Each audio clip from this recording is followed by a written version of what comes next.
Hello, besties. I'm so glad that you're back. Okay, so in this video, we're going to be talking about how affirming and repetition literally ruins my life. Now, this is kind of clickbait because it's kind of clickbait, but also kind of not clickbait. So just watch the video, and I promise you, you are going to get your shit together immediately. Because what I'm about to share from my own personal experience might scare the shit out of you, and you're going to get it together quickly. So, if you're new to me, hi, my name is John. I'm so happy that you decided to join this crazy little section of the internet. Just a fair warning though, I'm literally crazy. I literally curse. I'm sassy and feral and unhinged. And if you don't like that, or if you have kids around, maybe go find another fucking video. But hi, my job, I always say that my job is to help the icons, the misfits, the sluts, the outcasts, the island of misfit fucking toys, the people who literally felt like they don't belong, the people that literally feel like they don't have a place in this world. It is my mission to help you beautiful rebel souls remember that you are here for a fucking reason, even though society has made you feel otherwise. Okay, so if that's your vibe, go ahead and smash the subscribe button, maybe drop me a like and a comment, let me know what you would want to see videos about. I love to talk about self-help in a sassy way, manifestation in a sassy way, law of assumption in a sassy motherfucking way. But I don't just want to strictly talk about law of assumption, I want to talk about bettering your life as a whole and creating your dream life. So if you have any video ideas that you would want to hear me talk about, let me know down below. So let's get into how affirming and staying persistent literally ruins my life. Full disclaimer, this was before I knew that what manifestation was, and before I knew that we were always manifesting. So let me tell you, let me bring you back in time. Actually, disclaimer, we're going to be talking about body image and disordered eating. So if that's not your vibe, then, or if that's triggering, then go ahead and skip out on this video. Come back maybe next time. I understand. But so I want to take you back into high school me. Now, a lot of my life is an actual fucking blur, so I might miss on details, but what I remember is it was high school. I think a majority of it started maybe sophomore year, and maybe I didn't end until senior year when I graduated. But I remember like it was yesterday.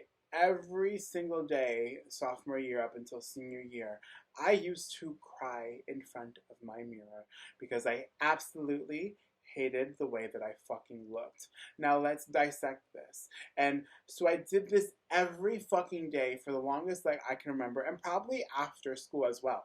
I mean, way long after I graduated, because I remember hitting a rock bottom. 2019, I graduated high school in 2017, so it was probably even longer, 2 years after high school as well. But I remember every fucking day for the longest time, I would stand in front of that mirror and just cry before going to school because I hated the way that I looked and I was so uncomfortable. Keep in mind, this was how I developed my disordered eating. At this time, I wasn't overweight, I wasn't fat. There wasn't like, so save your comments, oh, like you had a reason to cry, shut up. Like I was at my lightest weight. If I'm not too lazy, I will insert pictures. Don't quote me though. And then pairing this with you know, pairing this kind of emotion from not feeling confident in my body and pairing that with me feeling not safe because I was bullied for being gay, and then the male figures that my mom would bring into the house like beat me for being gay. So I was just not safe. So I didn't feel safe. So I turned to food. I became emotionally eating.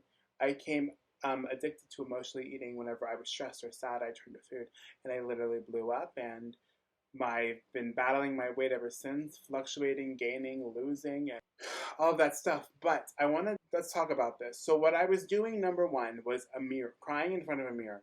I do believe that mirrors are a portal. If you're spiritual, you probably believe that mirrors are a portal.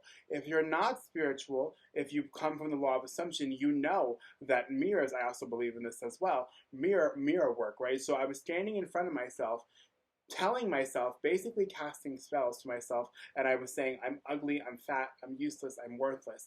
And this was going on for years and years and years. And I got fatter, in my opinion. I got uglier. And I got more experiences in my life that made me feel like I was worthless. So gay people bullying me for being ugly, like they would message me first. It's not like I was hitting on them and then them telling me politely that I'm not like their type. They would literally bully me from the way that I fucking looked, and at this point, being fat and making me feel unattractive. And I get it's all preferences. I'm just explaining how I was my thought process at that time. Plus, let's bring in the emotion. I was crying. There was so much emotion and feeling invested. And I do believe that the subconscious mind is ruled by emotions. So the fact that I tied this in, this affirming, this repeating, even though I was repeating the negative cycle, because I was repeating the negative story, the negative identity, saying those negative words out loud and in my mind to myself and crying and bringing that in, yeah, it became who I am. It became who I am and all that I've known. Until this day, we see me still struggle with the way that I look and my body image because I have that identity still screwed into my brain. And that is something, full transparency, that I'm working towards. And that is a struggle for me every single day. So please take it from me. Nip it in the bud. Start now. I get it. Like, you know, we are humans. We're going to have a negative thought. But when you do, start by course correcting, flipping the script. If you have an I'm so ugly thought or any thought that's adjacent to that, say, no, I'm actually so beautiful. I recommend that you speak in your own words, in your own tone, in your own vernacular, because it makes it more fun. You're not just saying these boring generic affirmations that you feel like you have to say. Hype yourself up the way you would talk to your best friend. Yes, so because I need you guys to understand it doesn't matter what you say. Like, yes, I was repeating the unfavorable story. And because I was repeating it for years and like every single day of my life, it became habitual. So it became all that I've known. It became my identity. It became what I was attracting. I saw that nobody wanted to date me. Nobody wanted to hang out with me. I had no fucking friends. Like, literally just the worst of the worst. And remember, where I was telling myself this all throughout high school, and then boom, out of high school I hit this rock bottom. It's like, it's real. Like, my brain was giving me so much evidence of the belief systems that were running the show. Rejection after rejection. People telling me that I'm ugly. Constantly always feeling like people were making fun of me, like always whispering and laughing at me because of my weight and blah blah blah blah blah blah blah blah blah blah blah blah blah. I was so afraid to walk to the mailbox. My mindset just really fucked me up. So yeah, repetition ruined my life because I was repeating the unfavorable stories. And yes, I didn't know at the time what I was doing because manifestation was barely popular back then.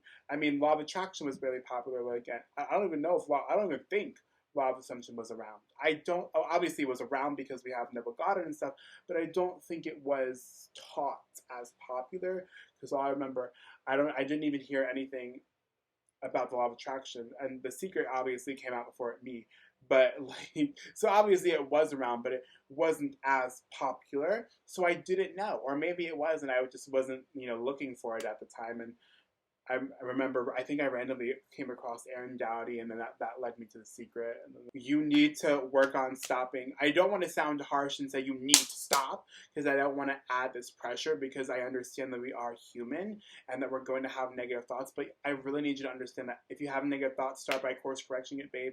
This is your life, and it's ruled by your identity. Your spirit, the universe responds to your identity, your belief systems. There's not a God punishing you out there. Like, I believe in a higher power, but I believe in a higher power is like guiding me, wants me to be happy, wants me to be madly in love, wants me to help people using my gifts and talents, wants me to use my crazy extra gay personality to make people laugh, to make people's days better.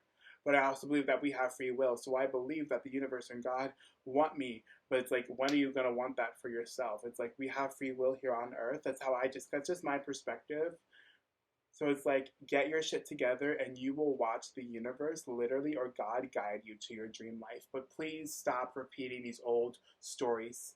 Please, please, please, please, please, please. You are worth so much more, and you are an icon. So I need you to start thinking and acting like it, okay? And if anyone ever gives you shit for being who you are, tell them that I will literally whoop them in their tushy hole. Okay? I love you guys so much, and I'll see you tomorrow with our brand new video.